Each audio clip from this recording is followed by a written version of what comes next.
Hey everybody, thank you so much for clicking on this video. Today, we're gonna go on Reddit and we're gonna read snarky posts about myself. Okay, here's the thing. Number one, I just know this video is gonna perform well. Like, let's be so for real right now. People love the tea. People love, when I comment on things, and I guess we're gonna do like comments on me. But also number two, I do think that it is important to listen to criticism. Hopefully it's constructive, especially working for myself with the goal of helping other people. I can definitely get a little stuck in my own bubble and think I'm communicating something really clearly this way, but it's being perceived another. So I think to a point it is valuable to hear outsiders' thoughts and criticisms and understandings of what you're saying. So, if what I'm trying to say is not coming across well, I think it's valuable to hear that feedback. So today we're going to specifically look at 3 different posts, and I'm going to do equal parts defending myself, but also clarifying and taking the feedback into account. I would definitely say don't do this unless you have elephant thick skin.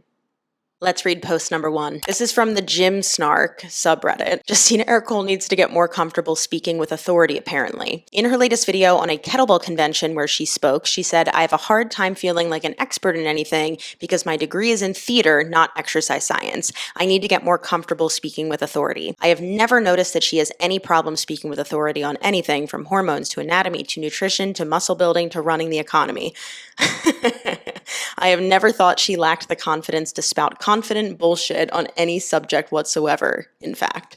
The comments are all going, "Oh, you're so qualified, proud of you. You have imposter syndrome, hun." And I'm like, Justina Ercole feels like she needs to act like even more of an expert. LOL. This has 25 upvotes and 8 comments on it. Okay, so a few things here. I'm not going to read the comments underneath, but I will say most of the comments supported this post for sure, and we can see that with the upvotes too. So I kind of want to go piece by piece. The first thing that they said that I said, which honestly I don't know if I said this, so we're going to treat it like I did say that, and then I'm going to explain kind of a little bit more about what I meant to say. They said that I didn't feel like an expert in anything because my degree is in theater, not exercise science. From what I remember in that video, I was more so referring to that Movement Makers Summit on the first day of Belfast that I was speaking on. That was a little bit more about my business and using YouTube to market for my business. And so I was giving a talk about marketing basically. And I definitely felt incredibly unconfident in that talk because I was like, who the fuck am I to be talking about marketing to a bunch of coaches in this industry?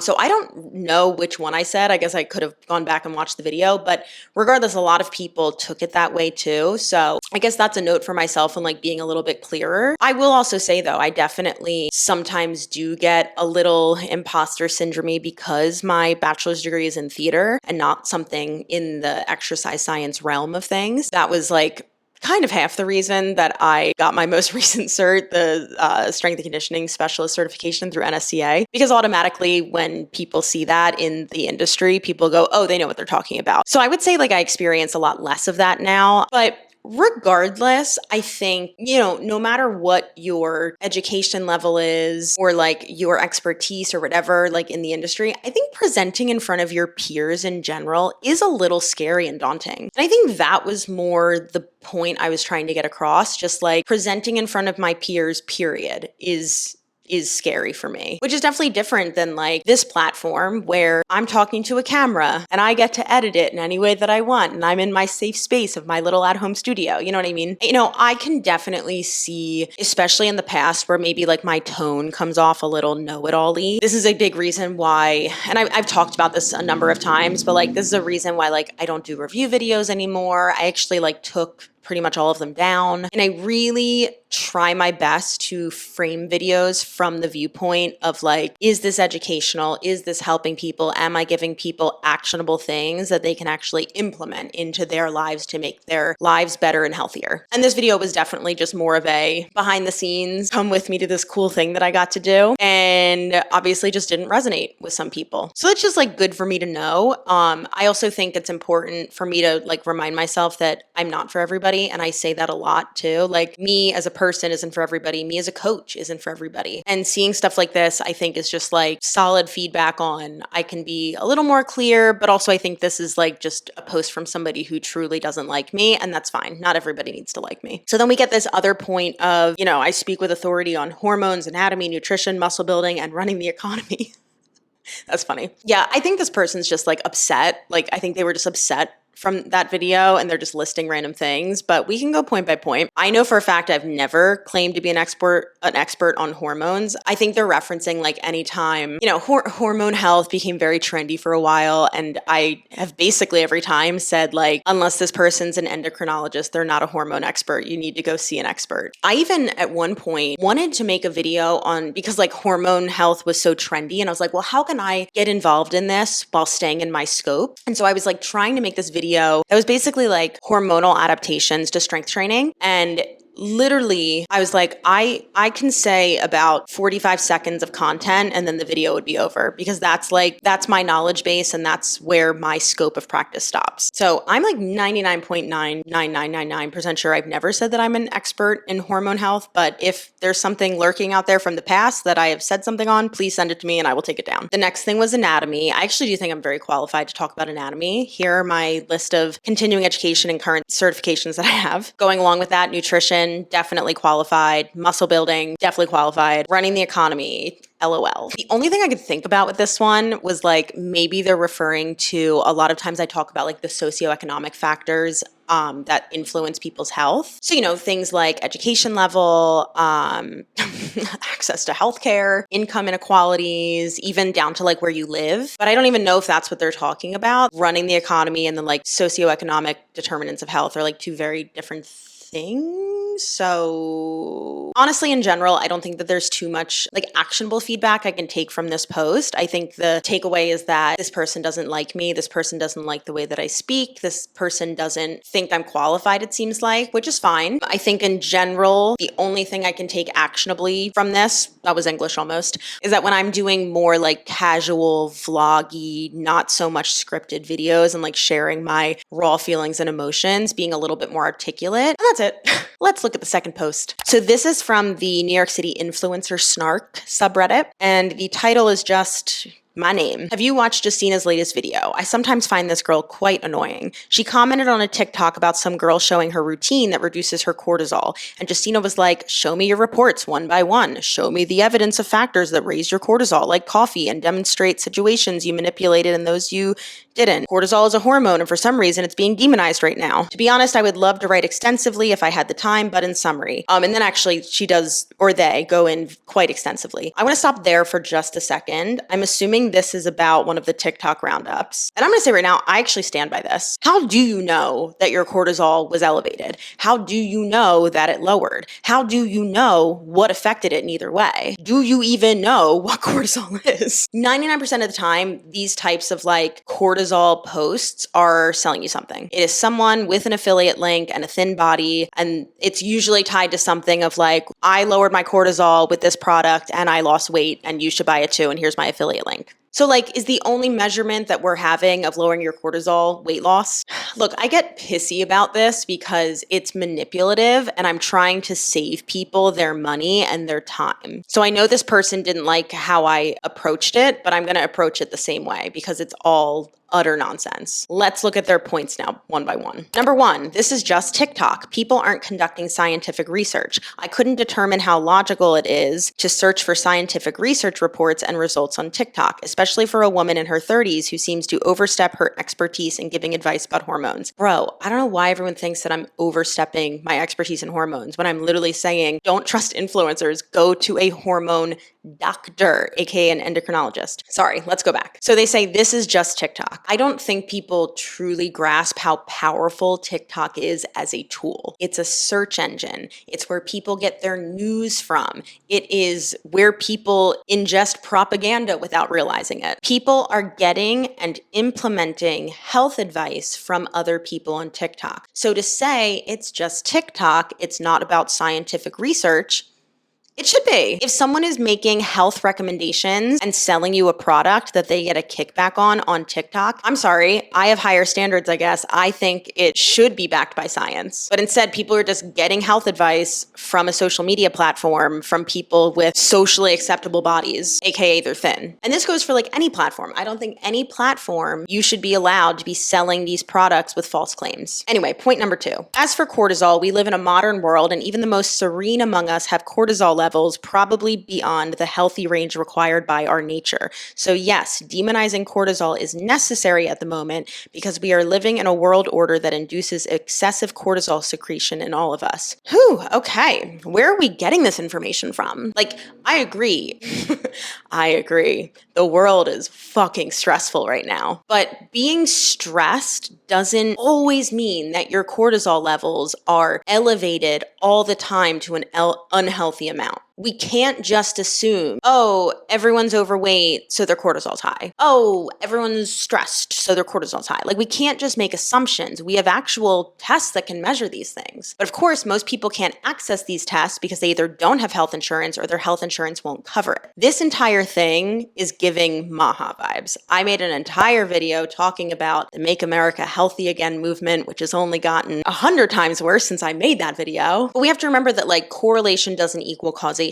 So instead of just demonizing something because you think it's bad and you think it's elevated in everybody and you think that's the reason why this country is so unhealthy, why don't we actually focus on the things that have been proven and we know are contributing to poor health in this country? Like, you're missing the forest for the trees. I could explain things like this more calmly, but I can't. It's not in my energy. So if you don't like my energy, I'm just not the person for you. Let's look at this third point. Lastly, regarding this lady and others like her, it seems she assumes her audience consists of people with low academic knowledge. She boldly addresses us saying cortisol is actually a hormone, but for some reason it's demonized. Well, ma'am, insulin is also a hormone, but excessive secretion can lead to the development of many diseases, including type 2 diabetes, hyperlipidemia, PCOS, people are going to roast me because I can't say this, atherosclerosis, and more. And do you know another hormone? Thyroid. And do you know what diseases can occur with an excess of this hormone? The first ones that come to mind are hyperthyroidism, osteoporosis, Graves' disease. Yet it's just a hormone, right? A perfectly healthy thing. Let it be secreted abundantly. Exactly. LOL.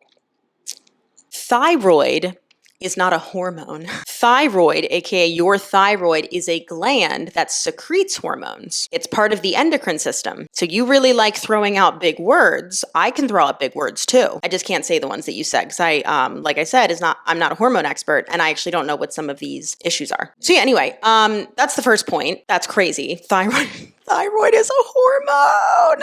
No wonder this has 0 upvotes and 4 comments. Yeah, secondly, you're exactly right that an excess secretion of any hormone can be bad. But once again, without seeing your doctor, how do you know that you are secreting an excess of any hormone, potentially from your thyroid? Yeah, to wrap that one up,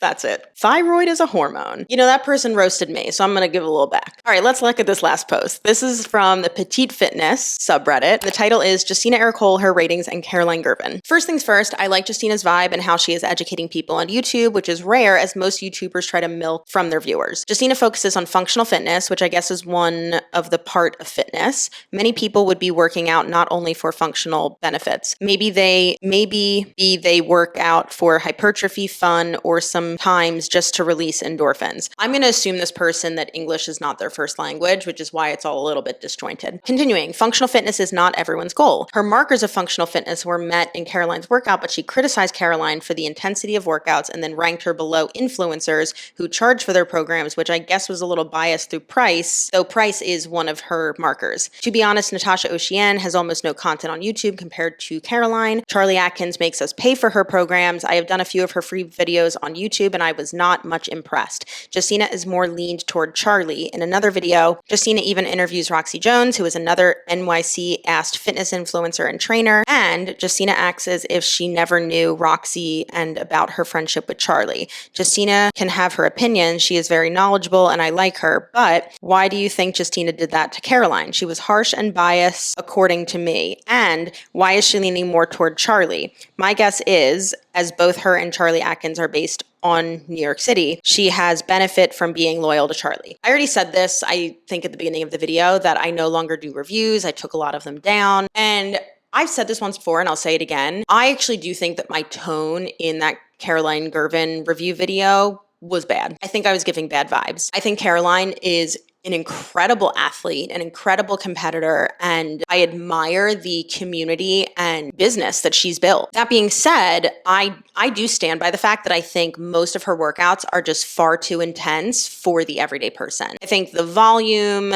in the workouts is unnecessary, as well as the very limited rest time. I think that we're getting a lot of excess wear and tear that isn't necessarily needed, and there's just a better way to program from my experience and my perspective. That doesn't mean that she's wrong. That just means that we disagree, and that's okay. But once again, I think my tone was very off. I've gotten that feedback before, and I have really tried to implement that, especially when Caroline is doing nothing wrong. She's giving free workouts. She now has an incredible app. She's not perpetuating misinformation or unrealistic body standards. So I think my tone was off. Once again, big apologies there. Then we get into this whole thing about Charlie and Roxy, which I will actually say at that point, I didn't know either of them. We are all in New York City. I've met both of them at this point. But yeah, I wasn't promoting my friends. I had not met them yet. I also just want to point out the fact that this person is, I don't want to say complaining, because also it's really hard to decipher tone from text. But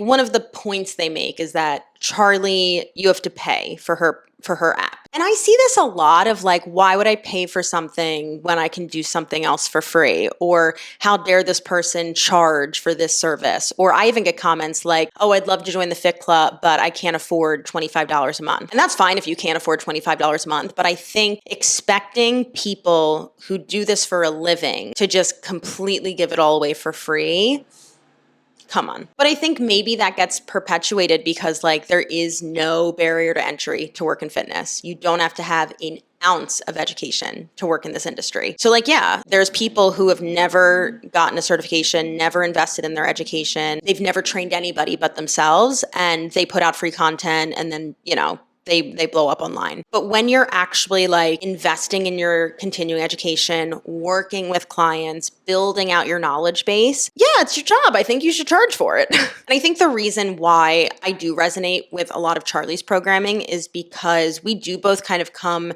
from a lot of the same continuing education. We work with a lot of the same demographic. And I think what you kind of learn is less is more. And what I mean by that is if you have quality programming and you're loading things up appropriately, less is more. You don't need to be doing 8 sets of an exercises. You don't need to be doing 4 different types of squat patterns in one workout. Understanding how to find the minimum effective dose so that people aren't hobbling out of the gym, crawling up the stairs the next day, and they're actually feeling really strong and empowered. That's something that really is important to me. It's important to my clients. And the reason why I really vibe with Charlie is because we have a lot of the same ideology and crossover there. So I think the feedback on how I framed the Caroline Girvin video, 100% agree with you. And I totally understand how the whole Charlie and Roxy thing could have been misinterpreted because we're all in New York City. Good feedback in terms of tone and how I'm presenting things and just being totally upfront.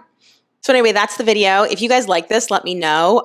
There's not really much more out there as of now. Maybe I'll do this again in a few years and more people have things to say about me. Make sure you hit that subscribe button so you don't miss out on future videos, and I'll see you in the next one.